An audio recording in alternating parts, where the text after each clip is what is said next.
ठीक है। लगभग लगभग आपको ओएमआर सीट वाला चीज में ये चीज मिल जाएंगे, है ना। इस चीज में क्या क्या मिलेंगे, सबसे पहले आपको विषय दिया गया है ना, तो आपको पता है सबसे पहले हमारा विषय कौन सा है। सबसे पहले मान के चलो सबसे पहला पेपर हमारा क्या है, मैथ है ना। आपको क्या लिखना है, यहाँ पर गणित लिखना है, हिंदी में गणित लिखना है, ठीक है। क्योंकि आप हिंदी मीडियम में एग्जाम देंगे, हिंदी माध्यम में एग्जाम देंगे, तो हिंदी में आपको यहाँ पर क्या लिखना है, गणित लिखना। पहला दिन गणित है, दूसरा दिन फिर क्या होगा आपका, दूसरा दिन साइंस होगा, तो दूसरा दिन वाला में विज्ञान लिखना। तीसरा दिन है सामाजिक विज्ञान, तो तीसरा दिन सामाजिक विज्ञान लिखना। मैं पहला दिन का बता देता हूँ। पहला दिन हमारा क्या है, गणित है। पहला दिन गणित है ना जी। तो पहला दिन हम लोग यहाँ पर क्या पढ़ेंगे, गणित पढ़ेंगे, ठीक है। विषय में सबसे पहला दिन गणित पढ़ेंगे। उसके बाद आपसे क्या पूछा जा रहा है, आपके एकदम same to same OMR sheet में लिखा रहेगा। मैं ओएमआर सीट से ही देख के पढ़ा हूँ इसको, ठीक है। यहाँ पर लिखा हुआ परीक्षा और ऐसे करके लिखा रहेगा, इसका मतलब होता है टिक करे। ये जो होता है ना, ये ऐसे करके जो चिन्ह बना हुआ है ना, ये ऐसे, इसको कहते हैं टिक, और बाद में कड़े लिखा हुआ है ना। आपको टिक करने के लिए करा। आप कौन सा एग्जाम दे रहे हैं, वार्षिक दे रहे हैं या कंपार्टमेंटल दे रहे हैं। देखो आप वार्षिक और कंपार्टमेंटल में समझो क्या फर्क होता है।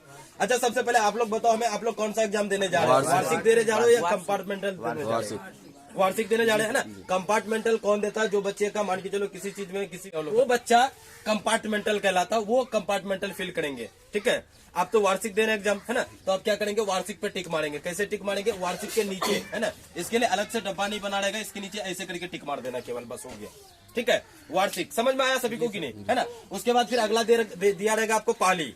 अब पाली में तो दो ही पाली होता है ना, चाहे तो प्रथम या तो द्वितीय। आप कौन सा पाली में आपका एग्जाम होगा, आपका सबका द्वितीय पाली में एग्जाम होगा, तो एकदम बिना सोचे समझे द्वितीय में ऐसे टिक मार देना है ना। और एग्जाम में कलम ब्लैक या ब्लू का ही इस्तेमाल करना है, इसके अलावा तीसरा कोई भी कलम नहीं होना चाहिए, ठीक है। तो नहीं होना चाहिए कहीं, आपको पता है ना। लाल कलम वाली कॉपी को अमान्य माना जाता है ना। तो लाल कलम का तो बिल्कुल भी इस्तेमाल नहीं करना। लाल कलम क्या, ब्लैक और ब्लू के अलावा आपके कॉपी में किसी भी कलम का दाग तक नहीं आनी चाहिए, समझ में आया। किसी भी कॉपी में दाग तक नहीं होनी चाहिए, है ना। तो चलिए आगे दिया गया आपका विषय कोड, है ना। विषय कोड आपके इसमें दिए गए, एडमिट कार्ड में दिए गए सभी सब्जेक्ट का। यहाँ पर देखो, इधर देखोगे तो कॉर्नर पे विषय कोड लिखा हुआ है ना। मैथमेटिक्स का दिया गया 210, साइंस का दिया गया 212, इसको हम लोग विषय कोड कहते हैं, है ना। और इसको इस डब्बे के अंदर भरना है। जैसे मैथमेटिक्स है, मैथमेटिक्स का कितना दिया गया है, मैथमेटिक्स का 210 दिया गया है। तो 210 एक ही बॉक्स में नहीं भरेंगे, 2 यहाँ पर भरेंगे, 1 यहाँ पर भरेंगे, 0 यहाँ पर भरेंगे। बताओ 210 हुआ कि नहीं, है ना। इस तरीके से आपको फिल करना, नहीं तो किसी बच्चा क्या करेगा, इसी में 210 लिख देगा। इधर ये दो डब्बा शकल देखने के लिए थोड़ी दिया आपको, है? नहीं, है ना। आपको क्या करना है, एक में 2 लिखना है, एक में 1 लिखना है और एक में 0 लिखना है, तभी जाकर के 210 होगा। ये आपको अपने विषय कोड में भरना है, ठीक है। इसके अलावा विषय कोड के अलावा आपको यहाँ पर पूछा जा रहा है अगला उत्तर देने का माध्यम। आप जो क्वेश्चन कॉपी में आंसर लिखेंगे, आप किस माध्यम में लिखेंगे। 2 ही माध्यम होते हैं हमारे यहाँ, है ना। बाकी अलग अलग स्टेट में जाओगे तो अलग अलग होता है। जैसे बंगाल में चले जाओ तो बंगाली होता है ना। और सब भी अलग अलग जगह जाओगे तो अलग अलग होता है। तो हमारे यहाँ 2 ही माध्यम होते हैं, एक होता है हिंदी, एक होता है इंग्लिश। आप लोग अपनी आंसर किस माध्यम में देना चाहते हैं, हिंदी में या इंग्लिश में। तो जाहिर सी बात है हम लोग हिंदी में ही देंगे। तो यहाँ उत्तर देने के माध्यम में हम लोग लिखेंगे हिंदी। उत्तर देने के माध्यम में हम लोग क्या लिखेंगे, नहीं वो तो लिपि में होगा, ठीक है। उत्तर देने के लिपि आपको एक पूछा जाएगा। राजेश सर सही बोले कि देवनागरी भी लिखना होता है। एक लिपि वाला कॉलम आता है, लिपि, ठीक है। लिपि वाला कॉलम में हमें क्या भरना होता है। जैसे हम लोग हिंदी माध्यम में परीक्षा देंगे, क्योंकि आपने यहाँ पर क्या लिखा, हम लोगों ने लिखा कि सर यहाँ पर हम लोग हिंदी माध्यम में परीक्षा देंगे, ठीक है। तो हिंदी माध्यम में परीक्षा देने वाले जितने भी बच्चे होंगे ना, हाँ, लेकिन एक चीज देखना, सभी में हिंदी माध्यम लिखोगे चलेगा, लेकिन एक सब्जेक्ट आपके पास ऐसा आएगा जहाँ पर हिंदी नहीं चलेगा। नहीं, संस्कृत नहीं, संस्कृत में भी हिंदी माध्यम लिख सकते हैं, या फिर वहाँ टीचर से पूछ लेना आप लोग, ये चीज को क्लियर हो जाना, ठीक है। जैसे इंग्लिश वाला चीज है, ठीक है। हाँ, इंग्लिश में तो लिपि में, वहाँ पर लिपि में लिखोगे रोमन, ठीक है। और यहाँ पर जो है ना उत्तर देने के माध्यम में यहाँ पर लिखना होगा आपको इंग्लिश, ठीक है, इंग्लिश वाला पेपर में। बाकी सभी में हिंदी डाल सकते हैं, कोई दिक्कत नहीं है, ठीक है। अच्छा आगे बात करते हैं। आगे आपके एडमिट कार्ड में ये सारे चीज लिखे रहेंगे। रोल कोड, अच्छा रोल कोड कितने बच्चे को पता है यहाँ पर से अपने हाई स्कूल का। ये कोड हाई स्कूल का होता है, पता है सभी को कि नहीं होता। कंजिया हाई स्कूल वाले जितने भी बच्चे बताओ तो कितना रोल कोड है आप लोगों का। Roll code 11,035। हाँ, कंजिया हाई स्कूल वाले बच्चे जितने भी है उन सभी का रोल कोड है 11,035। हालांकि आपका एडमिट कार्ड में भी लिखा हुआ रहता है। एडमिट कार्ड में कहाँ लिखा हुआ मैं दिखा देता हूँ आपको। देखो यहाँ पर लिखा हुआ है, इतना छोटा है दिखेगा भी नहीं आप लोग को। यहाँ पर देखोगे तो नहीं, वो नहीं है। यहाँ पर देखोगे तो यहाँ पर है रोल कोड और उसके सामने में लिखा हुआ है 11035। ये कंजिया हाई स्कूल का है, इसलिए हर एक हाई स्कूल का अलग अलग रोल कोड होता है। ठीक है, ये कंजिया हाई स्कूल का है 11035। प्याजी हाई स्कूल के होते हैं शायद 11034 प्याजी हाई स्कूल का। ठीक है, अब नंदनिया वाले का कितना ही हमें पता नहीं है, लेकिन प्याजी हाई स्कूल का एडमिट कार्ड में जाके देखना। मुझे तो याद है, मेरा बहुत सारे दोस्त थे प्याजी हाई स्कूल के। ठीक है, तो उन लोग का था 11034 शायद, मुझे जहां तक याद है। ठीक है, तो यहाँ पर अब जो है ना आपको क्या करना, रोल कोड भरना। रोल कोड कैसे भरोगे, थोड़ा सा देख लो इसको, है ना। रोल कोड कैसे फिल करोगे, आपका मान के चलो मैं कंजिया वाले को भर के दिखाता हूँ। आपका क्या है 11035, तो आप कैसे भरोगे, यहाँ पर 1 लिखोगे, यहाँ पर 1 लिखोगे, उसके बाद यहाँ पर 0 लिखोगे, यहाँ पर 3 लिखोगे, यहाँ पर 5 लिखोगे। देखो तो 11035 हुआ, 11035 हो गया ना। अब आपको यहाँ पर तो ये लिखोगे ही 11035, इसके अलावा ये डब्बे को भी आपको भरना है। तो ये डब्बे को भरने का कंडीशन क्या है, जरा सा ये देखो। मैं एक बार क्या कर यहाँ गलत हुआ है गोला करने में। ठीक है, आप लोगों को पूरा अच्छी तरीके से फिल करना है, और हम लोग का गोला भी गलत है ना, मतलब पूरी तरीके से गोल नहीं हुआ ना, आप लोग को पूरा गोल मिलेगा एकदम। ठीक है, और ठीक है, इस तरीके से आपको फिल करना अच्छी तरीके से, एक के साथ थोड़ा सा ध्यान से। जब भी ओमार शीट भरेंगे और अपनी हिस्ट्री जब भरेंगे ना, अपनी हिस्ट्री केमिस्ट्री, है ना, थोड़ी सी ध्यान से भरना आपको, मतलब थोड़ी सी गड़बड़ होने पर आपका पूरा ओमार शीट जा सकता है। एक क्वेश्चन गलत हो जाएगा ना, भरने में फर्क नहीं पड़ेगा, लेकिन ये आपका गलत नहीं होना चाहिए किसी भी हालत में। यहाँ पर भरने में मिस कर दिया था। और यहाँ पर कोई आपका व्हाइटनर नहीं चलेगा, ध्यान रखिएगा, है ना। कोई बच्चा सोचता नहीं कि व्हाइटनर वगैरह लेके जाएंगे, वो लेके नहीं जाना, कोई फायदा नहीं है। व्हाइटनर नहीं चलेगा। बहुत सारे बच्चे दिमाग लगाते हैं ब्लेड से खुरस दे, हम लोग के साथ बहुत हुआ ये सब घटना, है ना। वो सब कुछ नहीं चलेगा। कंप्यूटर लोड लेगा ही नहीं, थोड़ी सी भी उसको अगर शक हुआ तो, समझ गए। कंप्यूटर बहुत चालाक है, वो लोड लेगा ही नहीं। तो थोड़ा सा ध्यान से जो है ना, सावधानी पूर्वक आराम से भरना है ये सभी को। चलिए आगे, फिर आपको दिया गया रोल नंबर। आपका रोल नंबर सबको पता ही है ना। आपके अगर पता नहीं है तो एडमिट कार्ड में देखो रोल नंबर, रोल कोड, ये सब चीज जो है ना एडमिट कार्ड से कितनों याद है आपको।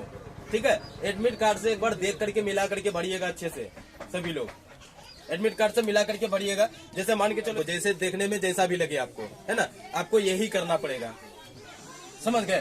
तो रोल नंबर भी थोड़ा सा इस तरीके से भरना है, थोड़ा सा डिजाइन में अच्छे से, है ना।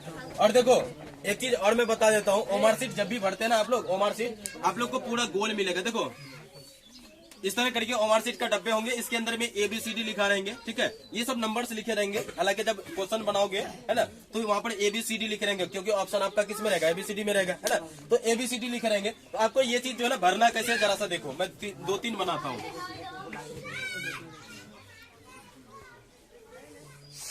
मैं 2-3 बना के समझाता हूँ। देखो क्या करता है, इसको जो है ना भरने का एक तरीका है। इसको भरने का तरीका क्या है, मान के चलो कोई बच्चा क्या करता है, इसको पूरी तरीके से अच्छे तरीके से भरा अपने मन से, जैसे मन हुआ उसको। ठीक है, एक रैंडमली स्टूडेंट की तरह मैं बता रहा हूँ, है ना। मान के चलो ऐसे भरा है, उस दिन का ओमार शीट में हमने ऐसे ही देखा था। देखो ऐसे करके भर दिए ना, ये थोड़ा सा आपको गलत की कैटेगरी में चला जाता। देखो बीच बीच में आप लोग को सफेद कलर का दिख रहा है ना, ये सफेद नहीं दिखना चाहिए, ये गलत हो जाएगा। या फिर कोई बच्चा क्या करता है, ऐसे ही नॉर्मली फटाफट से ऐसे मिला दिया, हो गया, ये भी गलत हो जाएगा आपका। आपको पूरा अच्छी तरीके से भरना। अब भरने का तरीका क्या मैं आपको पहले बताता हूँ। जो आपको लाइन दिया गया है ना, ये जो बाहर वाला लाइन, हाँ पहले सुनो, अब वही चीज मैं जा रहा हूँ, है ना। ओमार शीट भरने का तरीका है, ये वाला जो लाइन दिख रहा है ना, इस लाइन के ऊपर बैठाओ और पहले एक बार इसको अच्छा से घुमा दो। इसको कैसे घुमाओगे मैं आपको घुमा के दिखाता हूँ। मान के चलो ये वाला लाइन है ना, लाइन से थोड़ा सा अंदर लो और इसको थोड़ा सा अच्छे से ही कर दो। देखो अब ये थोड़ा सा मोटा हो गया ना, अब इसके अंदर में फटाफट से मिला दो। अब मैं ऐसा करने के लिए क्यों कहा, आपको पता होना चाहिए ये बात का कि सर पहले आपने बाहर क्यों मिलाने के लिए कहा। बाहर इसीलिए मिलाने के लिए बोला कि आपका कलम निकल के बाहर ना जाए। अच्छी तरीके से बॉल पेन का इस्तेमाल करना है। देखो अब ठीक लग रहा है, ये आपका करेक्ट माना जाएगा। ये मार्कर से मिट रहा है ना, ये आपका करेक्ट माना जाएगा। अदरवाइज ये दोनों आपका गलत माने जाएंगे। समझ में आया। मतलब पहले जो है ना, जो लाइन आपका गोल वाला लाइन जो दिखेगा ना, वो लाइन के अंदर में एक बार बाहर से अच्छे से मोटा कर दो उसको, उसके अंदर में फटाफट फटाफट करके भर दो। ये भरने का तरीका होता है। बाहर में एक बार घुमाने का मतलब क्या होता है कि आपका कलम फिसल के बाहर ना जाए। अगर किसी बच्चा, देखो होता क्या है, एक ओमार शीट बड़ा बच्चा, उसका ऐसे ऐसे भरते भरते भरते कलम थोड़ा सा ऐसे बाहर निकल गया। जो इतना भी बाहर निकल गया ना, तो ओमार ने दे दिया जाता है उसको। कलम आपके बाहर नहीं निकलना चाहिए।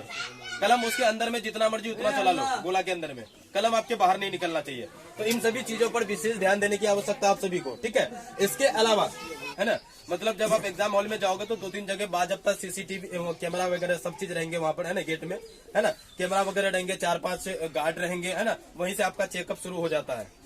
मतलब गेट में एंट्री करने से पहले, है ना, तो 2-3 जगह आपका चेक चाक होगा। ठीक है, तो आपको टेंशन ही नहीं, आपके पास चीट पर्चा रहेगा तब ना टेंशन होगा।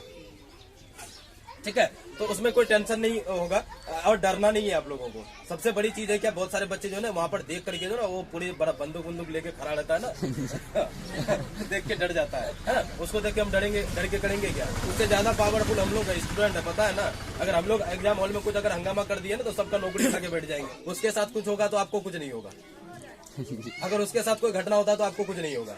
लेकिन एक विद्यार्थी के साथ किसी तरह की कोई अनहोनी हो जाती है तो पूरा डिपार्टमेंट का वहां से हटा दिया जाएगा। तो उससे ज्यादा पावरफुल आप है कि नहीं है ना? तो जब हम उससे ज्यादा पावरफुल है तो हम उसको देख के डरे क्यों? डरना नहीं है। देखो सुनो, बातें नहीं करो, ये पलक सुनो थोड़ा सा। सबसे पहले आपका जब चेक होगी बिंदास एकदम अपने हाथ में जो एडमिट कार्ड कलम वगैरह रहेगा, है ना, वो अपने हाथ में रख लेना, बिंदास हाथ उठा करके खड़ा कर देना, देख लो सर, चेक कर लो जहाँ करना है। हाँ, अरे चेक कर लो, कोई दिक्कत नहीं। अगर तुम थोड़ा सा अगर चीट पर्चा किसी के पास है, नहीं भी है ना, देखो ज्यादा टॉर्चर उन लोग किसको करता है जानते हो? जिसके ऊपर उसको शक होता है। और शक किस बच्चा के ऊपर होता है? जो थोड़ा सा मतलब हाँ डरा हुआ रहता है, अंदर से ये रहता है। अब अगर पूरा कॉन्फिडेंस है अंदर से, गए सामने सर करिए ये चेक, वो आपको देखेगा भी नहीं, बोलेगा जाओ तुम, ऐसे ही बोलेगा सीधा आपको, जाओ तुम, है ना। तो इन सभी चीजों में थोड़ी सी इंप्रूव लाना है, डरना नहीं है। मैंने पहले ही बोला डरना नहीं है किसी को, उससे ज्यादा पावरफुल आप है ना। जैसे बॉयज लोग हैं, खास करके गर्ल्स का तो उतना चेक होता नहीं है ना। बॉयज लोग है तो थोड़ा सा उन लोग का पैकेट वैकेट में हाथ मार सकता है ना, इससे ज्यादा कुछ नहीं। और एग्जाम हॉल में पैसा भी ज्यादा नहीं लेके जाना, ये नहीं कि पूरा भर के पैसा लेके जा रहे हैं, है ना। तो ज्यादा से ज्यादा 100, 50, 200, 300 रुपए लेके जाना, उससे ज्यादा नहीं लेके जाना एग्जाम हॉल में पैसा, है ना। पैसा अपना रूम पे अपना घर पे रख के जाओ, या आपके लेके गए भी तो आपके कोई अगर है साथ में रहने वाला तो उसको थमा दो, है ना। मोबाइल अलाउड नहीं है, मतलब 3 बार घंटी बजाएगा, समझ जाओ कि वार्निंग 10 से 15 मिनट में कॉपी लेने वाला हम लोगों से। और जब कॉपी छीनेगा पूरा एकदम जो छुट्टी वाला घंटी नहीं होता, टन टन टन टन टन करके बजा देता है जो, है ना, वो वाला घंटी बजेगा आपका, है ना। और उस समय फिर आपका कोई सुनवाई नहीं, सीधा कॉपी छीनेगा आपसे, समझ गए। तो घंटी बजता, घंटी से भी आपको पता लग जाएगा। यानी तो फिर आपके एग्जाम हॉल में भी घड़ी लगे हुए रहते हैं। अगर घड़ी अलाउड नहीं है तो घड़ी वहाँ पर 100% लगे होंगे, या नहीं भी होंगे तो आपको कोई दिक्कत। हाँ, ये पूछ सकते हैं ना आप, गार्ड सब जो परेशान करने को। हम लोग जो एग्जाम देखने के लिए गए, चपरासी इतना पावरफुल, प्रधानमंत्री फेल उसके सामने। अरे यार बोले अंदर जाने तो नहीं देंगे जाने, कल जाना अंदर। अरे सर कम से कम देखने तो दीजिए क्या है नहीं है, हमारा सेंटर कैसा सुंदर है। मोबाइल तो थाने की फोटो वोटो लेंगे, नहीं दिए जाने के लिए। उस दिन से हम लोग हाँ, तो एग्जाम हॉल में बिल्कुल भी डरना नहीं है। और जब जाएंगे तो अपने सीट, अपना रोल नंबर, आपका जो है ना एग्जाम में का जो रोल नंबर है ना, देखो वो पहले चीज तो आपको सबसे पहले बाहर में देखना, आपको कमरा नंबर, आपको कमरा नंबर किस हिसाब से देखने को मिलेंगे मैं लिख देता हूँ। मान के चलो ये देवानंद का कितना रोल नंबर है, 23000142, तो वहाँ पर ऐसे लिखा रह सकता 23000140 से 23000160, ये मान के चलो कमरा नंबर 1 है। ठीक है, अब आपको अपना रोल नंबर देखो। आप देवानंद सोचिए कि सर मेरा रोल नंबर कहाँ लिखा हुआ है यहाँ पर, तो मिलेगा उसको कभी नहीं मिलेगा। आपको समझना पड़ेगा कि 23000140 से 23000160 तक कमरा नंबर 1 में बैठेगा, तो आप भी तो उसी के बीच में है ना, है ना। तो आपको समझना पड़ेगा कि हमको भी इसी कमरे में जाना है। समझ में आया बातें? यानी तो फिर 2300 तो सबके एडमिट कार्ड में होगा लगभग, सबके एडमिट कार्ड में 2300 है ना। या 2300 नहीं भी रह सकता, सीधा 140 और 160 रह सकता है ना। जब वो तो कोड वर्ड है 2300 है ना, तो वो सबके एडमिट कार्ड में रहेंगे, तो वो लोग वहाँ पर नहीं भी लिख सकता उस चीज को। ठीक है, तो आपको 140 से 160, अब आपको ये देख करके समझना पड़ेगा कि 140 से 160 कौन सा कमरा है। अब बाकी अंदर सिर्फ ये देख लो कि कितना नंबर कमरा है मेरा, या कमरा का नाम क्या है ना। अब अंदर जाओगे तो वहाँ पर ढेर सारा गार्ड है बताने के लिए, टेंशन नहीं है। चलो किसी बच्चे का है सर 23000149, मान के चलो ये रोल नंबर है। अब वो खोजेगा कहाँ है मेरा रोल नंबर, कहाँ खोजना बिल्कुल नहीं है। आप देखो ना यहाँ पर क्या लिखा हुआ है, 140 से लेकर के 160 तक, मतलब इसी कमरे के अंदर जितना भी रोल नंबर है ना, 140 से लेकर के 160 तक वाले रोल नंबर, इसके बीच में जितना भी रोल नंबर है सब इसी कमरे के अंदर बैठेंगे। ठीक है, सब इसी कमरे के अंदर बैठेंगे, तो आपको खोजना नहीं है, आसानी से मिल जाएगा। सबसे पहले बाहर में आपको यही चीज खोजना है। बाहर में ये चीज देखने के बाद आप तब अंदर जाएंगे, है ना, तो वहाँ पर आपका चेकअप वगैरह होगा, कैमरा वैमरा रहेगा, टेंशन नहीं लेना है ना। आपके पास कुछ रहेगा तभी टेंशन है। और मैंने कल भी चर्चा किया था, है ना, कि आपका वहां पर जो गार्ड है ना, आप अंदर गए, देखो सुनो, अंदर गए, अंदर जाने के बाद आपको करना क्या है, आप अपना कमरा पहुंच गए तो कमरा में सबसे पहले आपको रोल नंबर खोजना है। रोल नंबर खोजने के बाद फालतू का दिमाग उमाग कुछ नहीं लगाना है, सीधा जाकर के अपना सीट पकड़ना है। अपना सीट पकड़ने के बाद आपको क्या करना है, आगे पीछे ऊपर नीचे देख लेना है। मतलब कहने का तात्पर्य समझे क्या? अगर कोई भी कागज पत्थर वगैरह वगैरह वहां पर रहती है ना, तो वो सीधा आप उठाओ और उठा करके गार्ड के हवाले करो कि सर, यानी तो आप नहीं उठाना चाहते हो तो सीधा गार्ड को बोलो सर इसको उठाइए यहाँ से, ठीक है। जो भी चीज पर्चा वगैरह वगैरह थोड़ा सा ध्यान रखना इन सभी चीजों पर, क्योंकि जब ऐसे गार्ड सब तो परेशान नहीं करेगा आपको, है ना, चीट पर्चा वगैरह से, लेकिन हमको थोड़ा सा देखने में क्या परेशानी है, देख लेंगे। जब हमको मेरी तैयारी है, हमको चीट करना है नहीं, तो हम किसी के भरोसे क्यों बैठे रहे, है कि नहीं, है ना। तो वहां पर थोड़ा सा देख लीजिएगा, और जो भी अगर चीट पर्चा वगैरह या कोई भी सादा पेपर भी पड़ा हुआ रहेगा ना, फिर भी उसको उठवा लेना गार्ड को, बोला कि सर इसको यहाँ से उठा लीजिए, आप जो भी रहेंगे सर मैम जो भी रहेंगे, है ना, उनसे उठवा लेना है वहां से। आप एकदम बिल्कुल नीट एंड क्लीन जगह पर बैठेंगे जहां पर किसी भी तरह के कोई ये नहीं होगा, है ना। अगर बेंच पे भी होता है कि कोई बच्चा जो है ना बहुत सारा चीज लिख करके छोड़ देता है पहले, इसको स्कूल के ही बच्चे सब, है ना, तो उसको पहले दिखा देना गार्ड को कि सर देखिए यहाँ पर ये सब चीज पहले से लिखी हुई है। या उतना ध्यान नहीं देता वो लोग भी, क्योंकि आपका कॉपी भी तो रहेंगे लिखा हुआ, तो कहाँ से देख पाएगा वो, है ना।